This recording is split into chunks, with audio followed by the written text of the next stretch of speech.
Hello CMS friends, welcome to our channel. आज हम लोग पेपर नंबर 8 कॉस्ट अकाउंटिंग का सर्टिफाइड कॉपी रिव्यू करेंगे और देखेंगे कि कैसे ICMI मार्क्स को अलॉट करता है और कैसे आप लोगों को स्टेप मार्किंग मिलता है ना, और कैसे आप लोग इजीली 50 प्लस और एग्जामिशन स्कोर कर सकते हैं। तो हम लोग जो सर्टिफाइड कॉपी देखने वाले हैं वो दिसंबर 25 अटेम्प्ट का है ना। ये आप लोगों को बहुत हेल्प करेगा आपके आने वाले एग्जाम्स में इजीली अच्छे मार्क्स स्कोर करने के लिए। और वीडियो के एंड में हम लोग ट्रेंड एनालाइज भी करेंगे ताकि कौन से चैप्टर्स को आप लोगों को फर्स्ट प्रायोरिटी पे रखना है और वो चैप्टर्स तो करके ही जाना है। तो चलिए वीडियो को स्टार्ट करते हैं। आप लोग जैसे देख सकते हैं इस स्टूडेंट ने टोटल 57 मार्क्स स्कोर किए हैं कॉस्ट अकाउंटिंग में। तो कैसे किए हैं प्रॉपर इसका स्ट्रेटेजी हम लोग देखेंगे, कैसे आप लोग भी इजिली 50 प्लस तो कर ही सकते हैं कॉस्ट अकाउंटिंग में। तो जैसे आप लोग देख सकते हैं फर्स्ट क्वेश्चन में जो MCQ पार्ट रहता है उसमें इसने 28 मार्क्स स्कोर किया है, जो कि आउट ऑफ 30 में 14 मतलब 15 क्वेश्चन में 14 सही है इसकी। तो ये ना बहुत एक एज दे देता है आप लोगों को इजीली इस सब्जेक्ट में पास होने के लिए। मतलब आपको 40 मार्क्स लाना है, उसमें अगर आप 28 मार्क्स इतने ज़्यादा स्कोर कर दोगे तो इजीली आपका पास होना तो गारंटी है। इसके बाद बस आप लोगों को एग्रीगेट के लिए जितने भी मार्क्स बनेंगे वो हेल्प करेगा, क्योंकि इसमें आप देख सकते हैं इसने बहुत हद तक स्कोर कर दिया है। तो स्टूडेंट लोगों का ये भी डाउट रहता है कि MCQ कहाँ से करें, कौन से हम लोग को मटेरियल यूज़ करना चाहिए MCQ करने के लिए। तो ICMI जो अपने बैंक रिलीज करता है, जो ये वाला बैंक है, जो ऐसे बैंक सारे सब्जेक्ट का रिलीज करता है, तो आप लोग इसको फर्स्ट प्रायोरिटी पर रखना है। इसमें कॉस्ट अकाउंटिंग के ऑलमोस्ट 400 के आसपास MCQs हैं, तो उसको तो आपको करके ही जाना है ना। इसके बाद फिर रहता है MQP वगैरह हो गया, पास्ट पेपर हो गया, वो सब आप लोगों को उसके बाद वो भी करना है और मॉड्यूल भी करके जाना है। तो अगर इतना कर लेते तो मोर देन सफिशिएंट, आप लोग इजीली 24 to 26 मार्क्स इजीली आप लोग स्कोर कर सकते हैं। उसके बाद एंड में आप लोगों को जो टीचर्स मैराथन्स कराते हैं MCQs के हो गया मेरा, तो उसमें आप लोग करोगे तो हो जाता है, सब चीज़ कवर हो जाता है। तो आप लोग वहाँ से रिफर कर सकते हैं। इसके बाद अगर अपन आगे बढ़ते हैं डिस्क्रिप्टिव पार्ट में,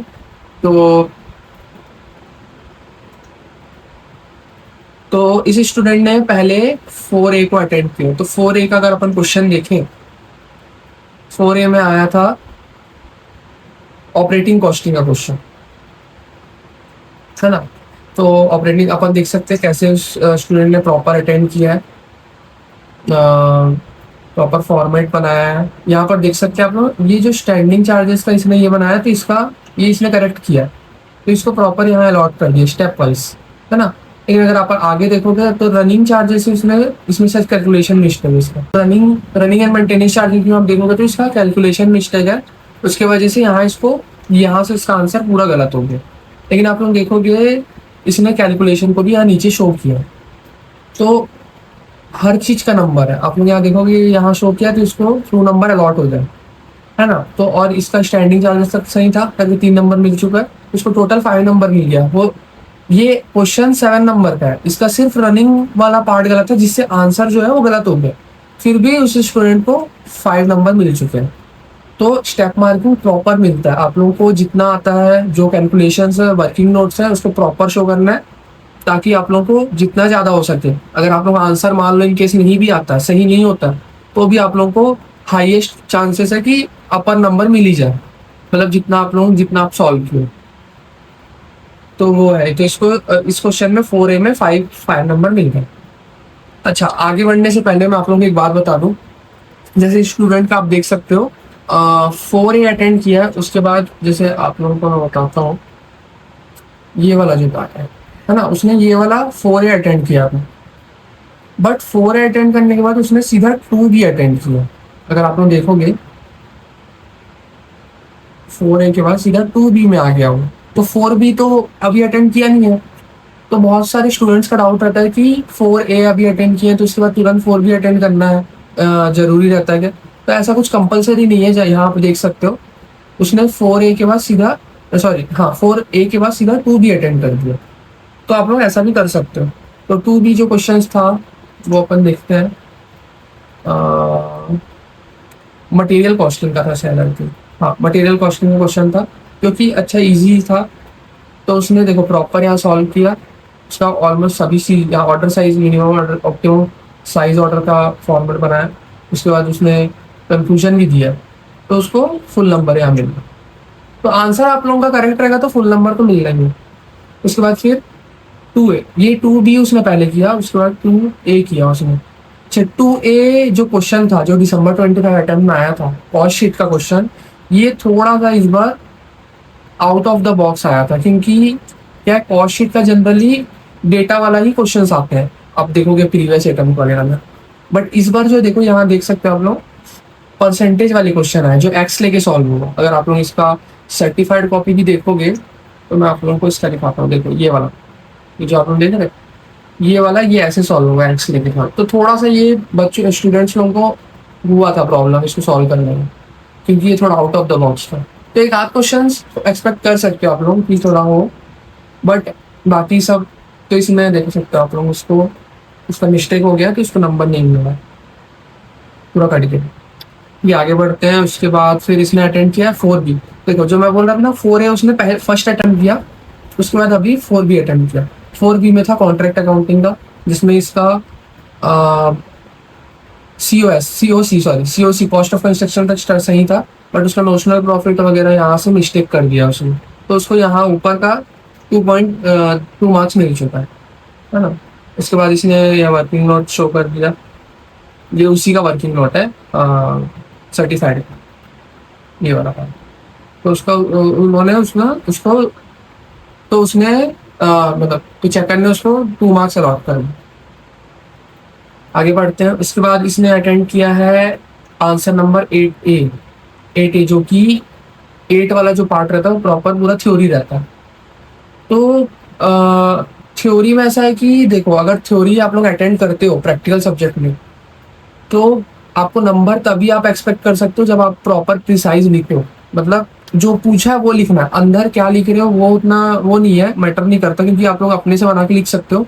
बट जो पूछा है उससे रिलेटेड साइड हेडिंग हो गया, वो उससे रिलेटेड होना चाहिए। आप लोग कुछ भी अपने मन से बनाओगे तो नंबर नहीं मिलेगा। जैसे आप लोग इसमें देख सकते हो, जो 8A का क्वेश्चन आया था, मैं आप लोगों को क्वेश्चन दिखा देता हूँ।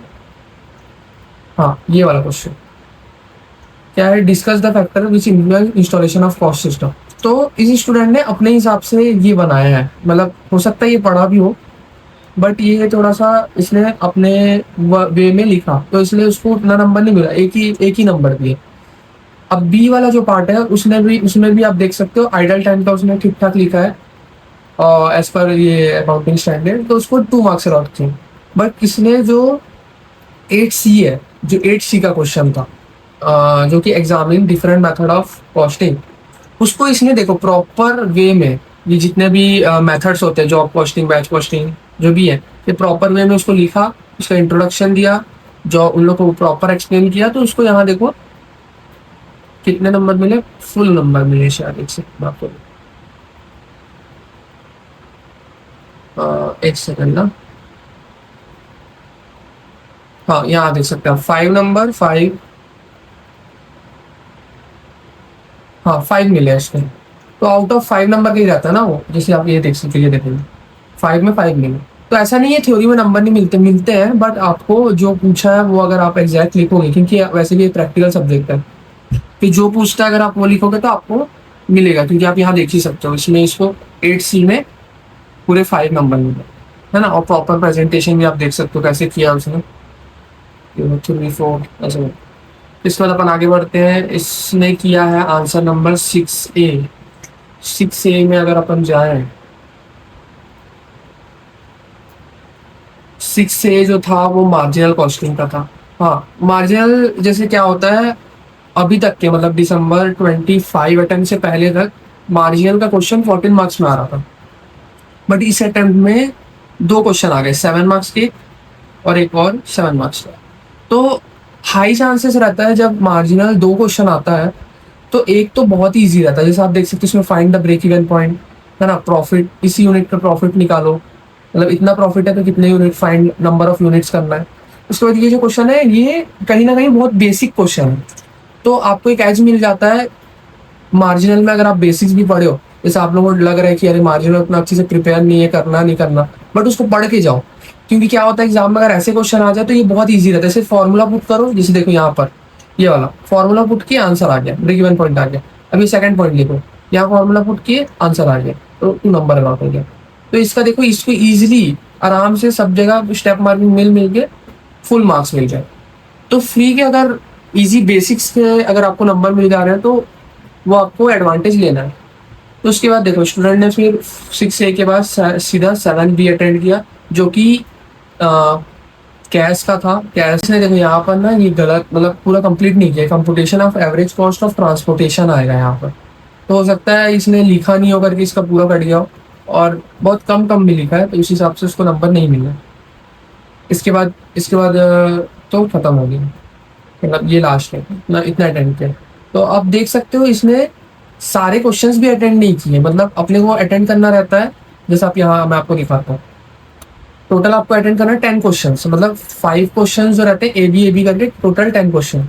तो 10 क्वेश्चन में अगर आप देखोगे तो इसने 80 अटेम्प्ट किए। जैसे यहाँ 2AB 2, ये 4 5 6 7 8 और ये एक 9, जिसमें इसको मार्क्स नहीं मिले, 0 हो गए। तो ऐसा नहीं है कि आपको पूरा अटेम्प्ट करोगे तो भी आपको तभी आपको एग्जामेशन मिलेगा या तभी आप 50 प्लस कर पाओगे, ऐसा नहीं है। एमसीक्यूज आपको फोकस करना है। जैसे इस स्टूडेंट ने किया आराम से, इसने 28 स्कोर किया, तो इसको एक बर्डन कम हो गया कि इस सब्जेक्ट में पास कैसे होंगे, या फिर 40 मार्क्स आना मुश्किल तो नहीं होगा, तो वो इसने यहाँ क्लियर कर दिया। उसके बाद इसने इजीली देखो फोकस किया, जो क्वेश्चंस आते हैं उसको उसने पहले अटेम्प्ट किया। जैसे आपको मैं बताया, उसने पहले 4 अटेम्प्ट किया, इसके बाद 2 भी किया। तो आप लोग ऐसे कर सकते हो, शफल कर सकते हो, कोई प्रॉब्लम नहीं है। जो आपको आ रहा है पहले वो अटेम्प्ट करो। आप यहाँ पहले 4A कर रहे हो, फिर उसके बाद 8 भी कर रहे हो, कोई प्रॉब्लम नहीं, करो, लेकिन प्रॉपर मेंशन करना चाहिए। जैसे आप इसका, आप देखिए ना, इसका आंसर शीट में आप देखना, इसने टॉप हेड में ही यहाँ पर अच्छे से लिख चुका है इस स्टूडेंट ने कि आंसर 4A अटेंड कर लो। तो उसके बाद ये खत्म होने के बाद देखें, टॉप हेड में ऐसे अच्छे से शो करोगे तो कोई प्रॉब्लम नहीं होगा। आप लोग कोई भी 4A के बाद 2A भी कर सकते हो, तो कोई टेंशन नहीं। तो ये हो गया सर्टिफाइड कॉपी, आपने देखा है ना कैसे आप लोगों को मार्क्स अलॉट करता है ICM में, कैसे आप लोग भी इजी वे में, मतलब ऐसे स्ट्रक्चर्ड वे में लिख के आप लोग इजीली, जैसे स्टूडेंट ने 57 मार्क्स किया, 57 स्कोर किया, ये आराम से 60 प्लस कर सकता था, क्योंकि कहीं कहीं इसलिए थोड़ा सा यहाँ पर इसको एक भी नंबर नहीं मिले, तो यहाँ अगर थोड़ा 2-3 नंबर मिलता तो इसका एग्जाम्पशन तो हो ही जाता। तो आप लोग भी ऐसे स्कोर कर सकते हैं। फोकस आप लोगों को करना है, मैं एडवाइस दूंगा कि MCQ अच्छे से करके जाओ। MCQ करोगे तो इजीली आप लोगों को 50 प्लस करने से कोई नहीं रोक सकता। तो मैंने आपको बताया बैंक से करना है, तो वहां से आप लोग कर लोगे तो सब वो हो गया, PYQ हो गया, सब आप लोगों को कवर करना है, जिससे आप लोग आराम से स्कोर कर सकते हैं। इसके बाद अगर अपन ट्रेंड एनालाइज देखें कि क्या सब्जेक्ट्स, क्या चैप्टर्स को आप लोगों को फर्स्ट प्रायोरिटी पे रखना है, तो उसके लिए आप देख सकते हैं ये वाला जो वो है शीट है, इसमें आप लोग देखोगे तो 2A में कंसिस्टेंटली कॉस्ट शीट ही आता है। आप लोग देख सकते हो, देखो जैसे इसमें तो हाई चांस है तो कॉस्ट शीट ही आए। कॉस्ट शीट को बढ़िया प्रिपेयर करो, बहुत इजी रहता है, इजीली बन जाता है। बस December 25 अटेम्प्ट में थोड़ा सा आउट ऑफ द बॉक्स आया था, लेकिन वो बनाने मतलब सॉल्वेबल तो था, तो आप लोग वो तो करो ही। उसके बाद अगर आप देखोगे 2B का अल्टरनेट चल रहा है, अगर December 24 से तो मटेरियल आ रहा है, लेबर आ रहा है, मटेरियल आ रहा है, हो सकता है इस बार लेबर ही आए, क्योंकि अल्टरनेट के हिसाब से तो लेबर ही आना चाहिए। बट आप लोग मटेरियल भी कर लेना ना, क्योंकि वो उतना टफ तो नहीं रहता। लेबर एक बार को टफ है, बट इस बार हाई चांस है लेबर आए एज कम्पेयर मटेरियल से। उसके बाद फिर ओवरहेड तो फिक्स है, ओवरहेड तो आता ही है, तो कोई डाउट नहीं है। अब देखो क्या होता है ना, 3B में यहाँ आता था रिकन्सिलिएशन, जैसे आप लोग देख सकते हो CAR, कॉस्ट अकाउंटिंग रिकॉर्ड जिसको बोलते हैं, यहाँ आता था रिकन्सिलिएशन का क्वेश्चन ज्यादातर। बट December 25 अटेम्प्ट में यहाँ पर दे दिया जॉब बैच, जो कि वो आता था ऑपरेटिंग के साथ, है ना, लेकिन इसको शफल करके यहाँ ला दिया। तो ये वाला थोड़ा अनएक्सपेक्टेड था, क्योंकि रिकन्सिलिएशन आया ही नहीं था इस पेपर में, जो कि बहुत इजीली, मतलब आप लोगों को सिर्फ फाइनेंशियल अकाउंटिंग और फाइनेंशियल रिकॉर्ड्स को और कॉस्ट रिकॉर्ड्स को मैच करना रहता है और रिकन्साइल करना रहता है। तो उसकी जगह पे इसने बैच को यहाँ पर दे दिया और थोड़ा सा पैटर्न को बदल दिया। तो जॉब बैच भी इंपॉर्टेंट है, क्योंकि पहले तो ऐसा रहता था कि अल्टरनेट चल जाता था, ऑपरेटिंग आया जॉब बैच आया, ऑपरेटिंग आया। तो आप लोगों को ये दोनों करना पड़ेगा अगर आप लोग ये वाला अटेम्प्ट कर रहे हो, दोनों चैप्टर्स। उसके बाद 4B में तो कॉन्ट्रैक्ट हमेशा ही आता है, तो कॉन्ट्रैक्ट तो कर ही लेना। इसमें एक स्पेशल क्वेश्चन बोल रहा है, एस्केलेशन क्लॉज वाला एक क्वेश्चन रहता है, वो भी आप जरूर करके जाना, क्योंकि वो भी हाई चांस रहता है वो, और नॉर्मल बेसिक जितने भी क्वेश्चन है वो सब तो आपको करना ही है। उसके बाद फिर प्रोसेस और जेपीपीजी जॉइंट बाय प्रोडक्ट, ये भी अल्टरनेट चल रहा है, हो सकता है इस बार जेपीपीजी आ जाए। उसके बाद फिर स्टैंडर्ड कॉस्टिंग, ये सब तो फिक्स है, फिक्स को चैप्टर है। हाँ, जैसे मार्जिनल में मैं बोल रहा था 6A और 6B में, मार्जिनल तो करके जाना, क्योंकि अगर 7-7 का स्प्लिट आ गया तो आप लोग एक तो आप लोग इजीली बना ही लोगे, है ना, एक तो आप लोग बना ही लोगे। और दोनों ही इजी रहता है एक तरीके से, उतना टफ नहीं रहता अगर आप लोगों को कॉन्सेप्ट क्लैरिटी है तो आप लोगों को ये वहाँ इजी नंबर मिल जाएगा। उसके बाद जो 7A और 7B है, मैं ये सोचता हूँ कि 8 वाला पार्ट करने से अच्छा आप लोग 7A और 7B कर लो, क्योंकि क्या होता है ना, देखो 7 वाला जो पार्ट है उसमें एक बजट आता है और एक थ्योरी आता है, और जो थ्योरी आता है वो कैश का आता है, वो फिक्स रहता है, कैश का कोई भी थ्योरी आ सकता है। और बजट बजट क्यों ग्रुप वन का इजी है, क्योंकि बजट में ज़्यादा क्वेश्चंस मतलब हाई चांस रहते हैं फ्लेक्सिबल बजट आए और कैश बजट, ये दो का आप ज़्यादा देखोगे। तो कैश बजट आता तो बहुत ही इजी रहता है, तो वो आप लोगों को अटेम्प्ट करना ज़्यादा बेनिफिट दे सकता है। और अगर आप लोगों को जैसे अभी बजट आता नहीं है, अभी आप लोगों को प्रिपेयर करना है, तो सबसे बेस्ट मैं यूट्यूब चैनल बता रहा हूँ, आप उनका देख सकते हो। रंजन सर कर रंजन परिवार क्लासेस करके है, उनका आप देखोगे तो आपका बजट तो अच्छा हो जाएगा। और थ्योरी के लिए भी उनका एक कैश का एक वन शॉट वीडियो है, जो पूरे जितने कैश हैं वो सारे को एक इजी वे में बताया है। तो अगर आप लोगों को चाहिए तो आप कमेंट सेक्शन में बता सकते हैं, मैं आप उनका या फिर मैं डिस्क्रिप्शन में उसका लिंक दे दूंगा, तो आप लोग सीधा वहाँ से कैश का थ्योरी कर लेंगे, तो आप लोगों को ये 7A 7B वाला पार्ट हो जाएगा। तो आप लोग ऐसे प्रॉपर स्ट्रेटेजी से अगर करोगे तो इजीली आप लोग 50+ तो कर ही सकते हो। तो आई होप अगर आप लोगों को ये वीडियो अच्छा लगा हो तो डू सब्सक्राइब।